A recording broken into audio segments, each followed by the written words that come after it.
local Utah author Sean O'Leary. I want to talk to you a little bit about writing. I've started writing the next novel that I'd like to publish. I like the story. I've been thinking about it for many years, and I think it's time to sit down and write it. But it got me thinking about writing and how a lot of people write, new writers who want to write a book but really haven't written much before, and so they kind of brute force it. And it reminded me of a story when I was fairly young. I went out on a group outing with a bunch of other guys, and we had I don't know, there were probably 8 or 10 of us. It's been a long time, and I was not in my car. We had several cars with us, and we were in a wooded area, and there was a big flat rock, and one driver had pulled up onto the rock, and it was at an angle, and it was a smooth rock, and the car began to slip, and it was a manual car. It was a stick, and they couldn't get it off the rock, and it was rolling backwards into the ditch, and everything they did made things worse.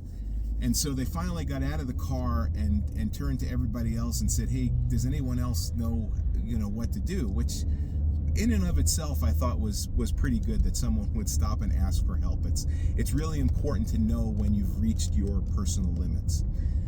What was funny to watch, though, was all of this testosterone. There's, these guys just kind of beating their chest and going, "Yeah, I can do that." And they'd get in and they'd pop the clutch and squeal the tires and let smoke out, and the car would get just a little bit closer to rolling into the ditch or rolling over as it went into the ditch. And I don't know if everyone tried it, but certainly most of them, everyone who wanted to try it tried it and could not get it off the rock. And I stood there quietly and watched this whole thing. I actually learned, while my car was an automatic, I actually learned on a stick from a family friend.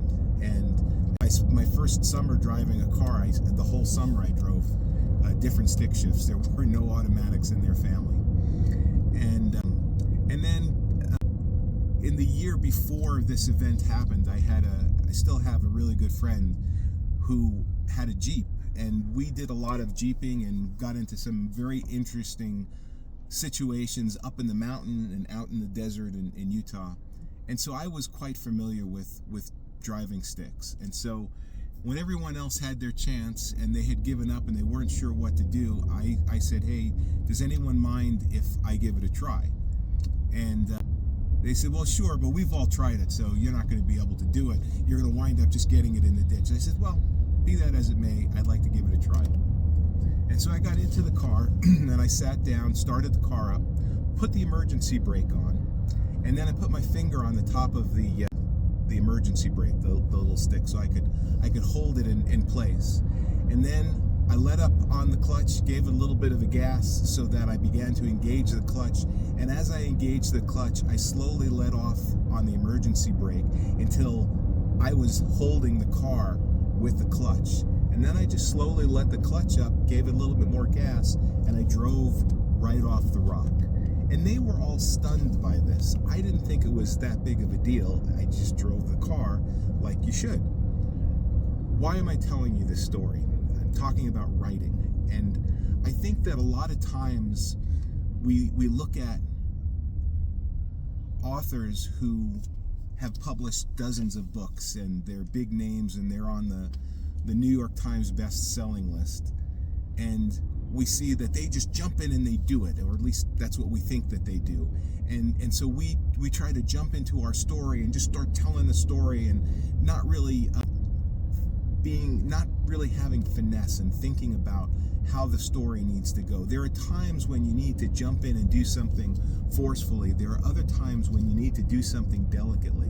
When you're telling a story, you want to set up the story. You want to set up the characters. You want to develop those characters and make them real people and have them become relatable to the reader, so that the reader can identify with them, feel some empathy, and put themselves in the situation that the character finds themselves in. That's not a brute force, pop the clutch and go with it. That's a let's do this slowly. Let's ease into this kind of thing.